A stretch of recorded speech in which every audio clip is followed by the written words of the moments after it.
রাজধানীর সেগুনবাগিচায় অ্যাকাউন্টস অডিটরদের সমাবেশ চলছে। এ বিষয়ে বিস্তারিত জানবো আমার সহকর্মী তাজনুর ইসলাম সেখানে রয়েছেন। তাজনুর, অডিটরদের সমাবেশ কি শুরু হচ্ছে কিনা জানাবেন আমাদেরকে এবং কি দাবি জানাচ্ছেন তারা?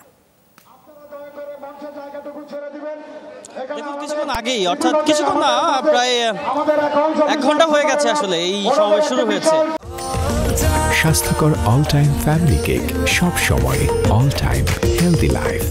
আর সেটি হচ্ছে যে বেশ বড়ই জনসমাগম করেছেন অডিটর পদে যারা চাকরি করেন এই অফিসে, তারা কিন্তু দেশের বিভিন্ন প্রান্ত থেকে এসেছেন। অর্থাৎ এই যে স্টেজ যেটি, সেই স্টেজে কিন্তু যারা কেন্দ্রীয় নেতৃবৃন্দ রয়েছেন তারা রয়েছেন। যে মূল দাবি যেটি জানাচ্ছেন তারা, সেটি হচ্ছে তাদের এই যে পদে তারা চাকরি করেন অডিটর পদ, সেখানে দীর্ঘদিন ধরেই বৈষম্য রয়েছে।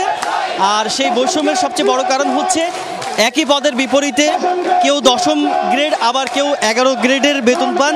মূলত তারা এই বৈষম্যের নিরসন চান। সবাই যেন 10ম গ্রেডে তাদের বেতন নির্ধারণ করা হয়।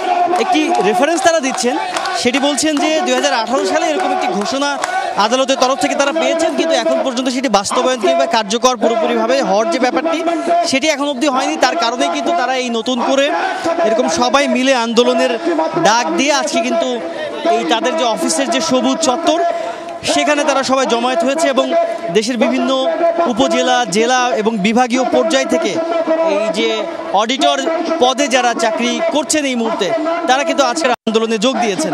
এবং তারা যে বিষয়টি বলছেন যে তাদের এই আন্দোলন যৌক্তিক এবং অবশ্যই তাদের সেই দাবি পূরণ হওয়া উচিত। এবং দীর্ঘদিনের যে বৈষম্য, এই চাকরিতে যে বৈষম্য দীর্ঘদিন ধরে তারা এই যে বৈষম্যের মধ্যে দিয়ে তারা যাচ্ছেন, সেই বৈষম্যের নিরসন চান তারা। ধন্যবাদ আপনাকে।